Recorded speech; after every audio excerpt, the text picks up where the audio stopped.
प्रणाम करता हूँ इस कालखंड के महामानव शाहबुलंद रबिया शक्ति स्वरूपादि दीनी नमानंद को मेरा प्रणाम को स्वीकार हो। यहाँ पे आए हुए सभी गुरु भाई बहन को मेरा प्रणाम को स्वीकार हो। हमें मंच महोदय से अपने गुरु शिव का चर्चा करने का मौका मिला है। अपने गुरु शिव का चर्चा लेकर गुरुवर का चरणों में उपस्थित हूँ।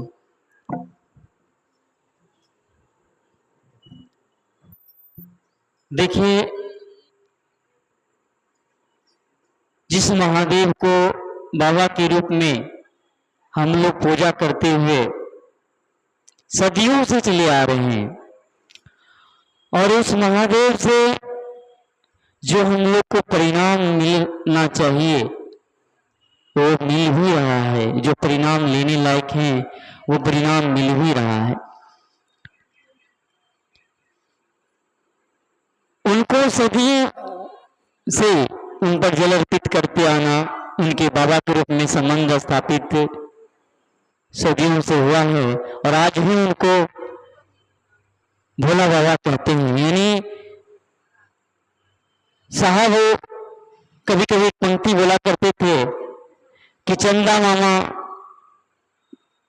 सबके मामा और शिव घर घर के बाबा।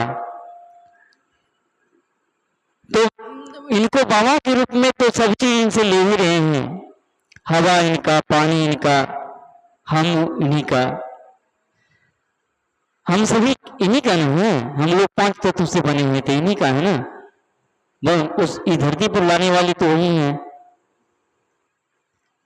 तो सारे चीजों का हम लोग इस्तेमाल कर रहे हैं, लेकिन गुरु का रूप में वो शिव कहते हैं, और वो गुरु का कुर्सी पर बैठते हैं और बोलते हैं कि बच्चा हमसे ज्ञान भी ले लो। तो हम लोग क्या कहते हैं कि ज्ञान लेना जरूरी है क्या? बाबा तो आप ये हैं, आपका ऊपर अधिकार मेरा है ही है। आपने जो हवा पानी ये जो दिए हैं सारा का हम लोग उपयोग कर ही रहे हैं। संपत्ति देवे किए हैं, सारा चीज को क्या चीज का कमी है जो हम आपसे ज्ञान लें?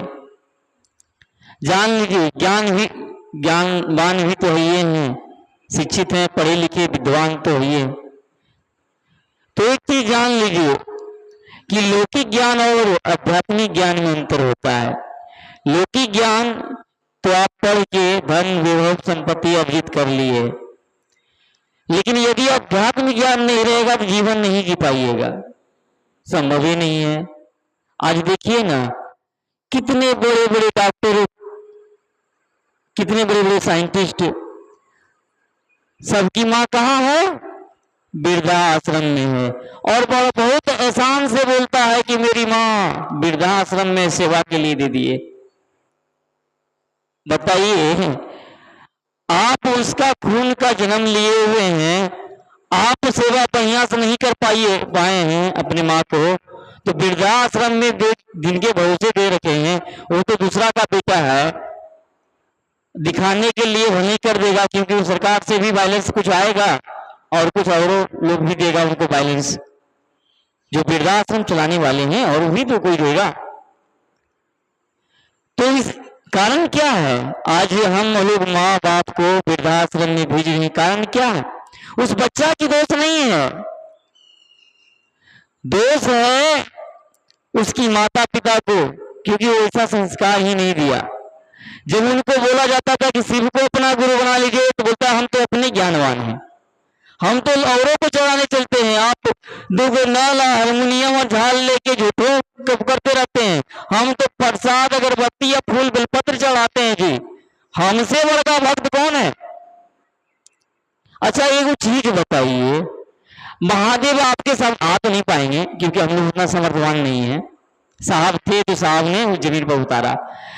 महादेव आपके सामने आ जाए, मान लिए कि आ जाए, और कहे बाबू ये जो पत्थर से हमको शिवलिंग स्वरूप बनाया है ना, इस पर भी जल अर्पित करता कोई दिक्कत नहीं है, करो, क्योंकि 12 ज्योतिर्लिंग है, प्राचीन से चला है, मैंने विषपान किया हूं, इसलिए जल का भी महत्व अपनी जगह है और गुरु का भी महत्व अपनी जगह है। लेकिन एक काम और करो, क्या? जो जल अर्पित कर रहे हो ना, मेरा बात मानो और ये 3 सूत्र करो। और 3 सूत्र में पहला सूत्र तो तुम दया मांगते ही हो कि ये शिव आप मेरे गुरु हैं, मैं आपका शिष्य हूं, मुझ पर दया कर दी। दूसरा में मेरा आदेश है कि लोगों को बताओ, और आप क्या कह रहे हैं कि हम 5 किलो धूप से जो है कि हवन करवाते हैं, रुद्र अभिषेक करवाते हैं, आपको क्या प्रचार करने की जरूरत है क्या? बताइए, उनका आदेश नहीं मान रहे तो साहब रेमन जी क्या कोई साधारण मनुष्य था? एक जगह साहब की चर्चा में हम सुन रहे थे, बरखा दीदी बोल रही थी कि एक जगह साहब की बेटी लवली दीदी की मन इच्छा हुआ कि चलिए ना, ये पूरी की किधर है याद नहीं है उनको, शायद भूल गए, वहां एक बहुत विशाल मंदिर है भगवान शिव का और बहुत फेमस मंदिर है, चलिए थोड़ा उनका दर्शन कराते हैं। तो साहब बोले चलो, लेकिन हम मंदिर के अंदर नहीं जाएंगे। बोला ठीक है चलिए ना पापा। गया वहां पे, सारे परिवार के लोग गए। साहब बोले मैं बाहर में बैठता हूँ, तुम लोग पूजा करके आओ। तो लवली दीदी बोली देखिए पापा आप नहीं जाइएगा तो आपको अकेला कैसे छोड़ूंगा, उन लोगों को जाने दीजिए, हम भी आपके पास बैठता हूँ। सब लोग चल गए, गर्भगृह तक दीदी नहीं गई, सबको जाने दिया। तो अचानक दीदी का, लवली दीदी का ध्यान पड़ता है मंदिर का शिखर पर। शिखर देख रहे हैं, वो ऊपर में जो देख रहे हैं वो शिखर ही है, मंदिर का शिखर पर जहां नाग देवता विराजमान है, वहां ध्यान पड़ता है कि साहब वहां पे हैं उपस्थित और मेरे बगल में भी है। बोले लवली यहां भी मैं ही हूं। तो सोच लीजिए, जो शिखर पर बैठकर बोलता है कि यहां भी मैं ही हूं, तो हरिनंद कौन थे? तो हर एक रूप में जब जब धर्म की संकट में आया तब तब भगवान ही धरती पर आए। विष्णु जी कहते हैं ना कि जब जब ही धरती पर संकट आएगा तब तब मैं आऊंगा। बंदो गुरु रूप नर हरि का, यानी नर के रूप में ही परमात्मा मिलते हैं। अच्छा, आज तक इतने हम लोग इतने गुरु भाई हैं, एक चीज अनुभव कीजिएगा कि इतने सारे जो भी अपना धर्म का प्रचार जो भी विधि कर रहा है, मैं किसी को अपमान नहीं करता हूं, किसी को सुने हैं आप, जैसे प्रदीप मिश्रा ले लीजिए, देवकी नंदन ले लीजिए, था जो भी है, मैं किसी को नंदन नहीं कर रहा हूं, खाली एक टॉपिक दिखा रहा हूं। आज तक आपको प्रणाम किए हैं, है तो मनुष्य लेकिन प्रणाम किए हैं। लेकिन साहब को देखिए, साहब जब संगोष्ठी में आते थे या महोत्सव में जाते थे तो दोनों हाथ उनका जुड़ा हुआ रहता था, पैर नहीं छूने देते थे।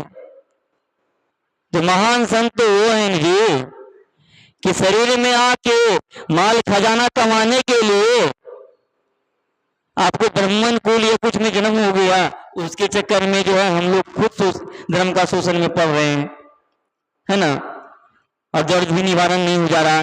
तो उनसे न जुड़िए जो डायरेक्ट महादेव से जुड़वा रहे हैं, जो महादेव से डायरेक्ट 3 सूत्र लिए हैं उनसे जुड़िएगा जी। ब्राह्मण क्या वेद पढ़ा और आपको यहाँ आया पूजा करवा दी, आप भी अपने बच्चे को पढ़वाइए वेद, वो भी पढ़ेगा, वो भी पूजा करवा देगा। ऐसा बात नहीं, पूजा करवाना मना नहीं है, पूजा करवाइए, कोई दिक्कत नहीं है। लेकिन हमारे साहब ने 14 वर्षों तक तपस्या किया, इतना आसान से ही नहीं मिल गया ये 3 सूत्र, 14 वर्षों तक तपस्या किया तब जाके मिला है, और उनकी बात नहीं सुन रहे हैं। साहब तो ये भी कह दिया, खुद to test just by result, ये 3 सूत्र करो, यदि महादेव गुरु के रूप में परिणाम नहीं देगा छोड़ देना, लेकिन परिणाम देते हैं हम लोग 3 सूत्र करके तो देखिए। लेकिन हम लोग करेंगे क्या कि वो काम नहीं करेंगे, जो लोग बताएंगे वही करेंगे। तो कीजिए, कोई दिक्कत नहीं है, महादेव का भी शिष्य का जो काम है वो तो करवे करेंगे भैया, आप उसको कुछ भी बोल दीजिएगा तो करेंगे ही करेंगे, क्योंकि ये महादेव का आदेश है, किसी मनुष्य का आदेश नहीं है कि जाओ। साहब को बोले थे बेगूसराय की धरती पर, हरिनंद तुम करते क्या हो? तो उन्होंने बोला मैं शिव शिष्य बनाता हूं। बोला तुम झूठ बोलते हो, वो तो साधना बताते थे साहब। तो साहब बोला मैं झूठ नहीं बोलता हूं। साहब की उस समय याद नहीं रहा, साहब कहे थे चर्चा के माध्यम से, उस समय याद नहीं रहा, तो मैंने बोला झूठ नहीं बोलता हूं। तो उधर से आवाज आया झूठ नहीं, तुम गलत बोलते हो, वो सत्य बोलते हो, यानी गलत बोलते हो। जैसे बच्चा की गिनती में आप पढ़ा रहे हैं 2 2 4 हो रहा है हमारा हिसाब से, आपका हिसाब से, लेकिन वो बच्चा का हिसाब से हो रहा है 5, तो वो गलत नहीं बोल रहा, वो झूठ नहीं बोल रहा, वो गलत बोल रहा है क्योंकि वो जान नहीं रहा, तो साफ जान नहीं रहे थे। तो बोले हरिवंदन तुम जो करते हो, यानी तुम जो 3 सूत्र करते हो, दया मांगते हो, चर्चा करते हो, नमः शिवाय करते हो, दूसरों को भी बताओ। ये किनका आदेश है? महादेव का आदेश है। इसलिए लोग आपके बीच आते हैं और कहते हैं कि भैया शिव को अपना गुरु बनाओ।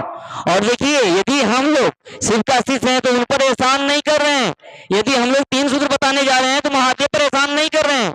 यदि हम लोग किसी को बताएंगे तो शिव शिष्य बनेंगे, और नहीं बताएंगे तो नहीं बनेंगे। जैसे कोई भी बच्चा पढ़ेगा तो बढ़िया जगह जाएगा, बढ़िया जीवन जिएगा, नहीं पढ़ेगा तो नहीं जाएगा।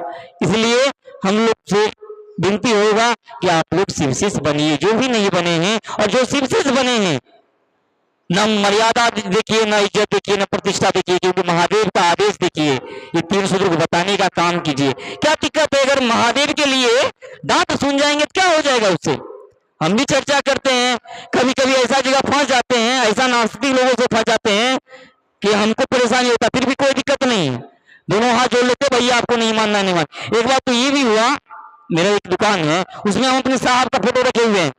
एक नास्तिक लोग आते हैं, चर्चा कर रहे हैं, वो बोलते हैं महादेव इसका तस्वीर हटाओ, है ना, तब जो है महादेव को मैं गुरु मानूंगा। बोले मानना है मानिए, ना मानना जाइए, लेकिन इसका तस्वीर नहीं हट सकता। क्यों? क्योंकि इन्होंने ही हमको बताया है कि महादेव नहीं डायरेक्ट बताने आए हैं, इन्होंने ही बताया है कि शिव गुरु हैं, शिव को अपना गुरु मानो, और इनका ही बात पर चलना शुरू किए हैं, तो देखने परिणाम आ रहा है। इनको कैसे हटा दूंगा? आपके घर में आया है, आपको जो करना है कीजिए, मानना है मानिए, नहीं मानना है नहीं मानिए, तो ये तो मिलेगा ही मिलेगा। इसलिए डांट मिलेगा, लोग तरह तरह की बात बोलेगा, तो क्या करेंगे? अपने गुरु को आदेश नहीं करेंगे?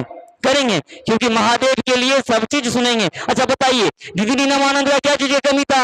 वो तो राजघरानी की बेटी थी, जमींदार की बेटी थी, क्या चीज कमी था? और जॉइंट चीफ सेक्रेटरी साहब, जॉइंट चीफ सेक्रेटरी रिटायर किए हैं, उनकी पत्नी थी वो, यानी कोई चीज कमी नहीं था। उनका ससुर जी भी सिंचाई एजुकेशन इंस्पेक्टर थे, यानी सिंचाई विभाग का डायरेक्टर थे, उनको भी वो चीज की कमी नहीं था, यानी सब चीज से परिपूर्ण था। लेकिन क्या जरूरी था? गुरु भाई का बुलाता था, भोजन करवाता था, उसका जूठा साड़ी को साफ करता था। किसके लिए? साहब भी बोलते थे और दीदी बोलती थी कि मैंने महादेव के लिए गुरु कार्य किए, लोगों के लिए नहीं। यानी कहने का मतलब ये नहीं, कहने का मतलब ये हुआ कि मैं ये नहीं सोचा कि लोग हमको अच्छा कहे, मैं इसके लिए चर्चा करूं, नहीं, मैंने महादेव के अच्छाई के लिए किए। महादेव हमको अच्छे लगते हैं, इसलिए उनका आदेश को मान के लोगों को बताना शुरू किए हैं, और इसलिए साहब उतना तंत्र भी गिर जाते थे, यानी लोग हमें साथ झुकते थे, जो कि साक्षात भगवान शिव का अंश है, वो लोग सामने झुकते हैं। और एक छोटा मोटा तांत्रिक है, छोटा मोटा जानकार है, वो खुद अपना जो है कि दान दक्षिणा भी लेते हैं, और कई कई तो टिप्पणी भी कर देते हैं।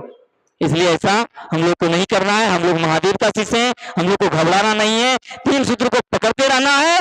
और 3 सूत्र में इतना पावर है कि आने वाला जो लोग जो अपने आप को श्रेष्ठ समझता है और महादेव की चर्चा को उल्लंघन करता है, वैसे को साहब इंजेक्शन देने के लिए तैयार है। इसलिए हम लोग 3 सूत्र करते रहिए, और जो शिव का शिष्य बने हैं वो दूसरे को बनाते रहिए, और जो नहीं बने हैं वो बन जाइए। बस यही बताने के साथ मैं अपने वाणी को रखते हुए गुरुवर सहित साहब जी को मेरा प्रणाम गुरु स्वीकारो।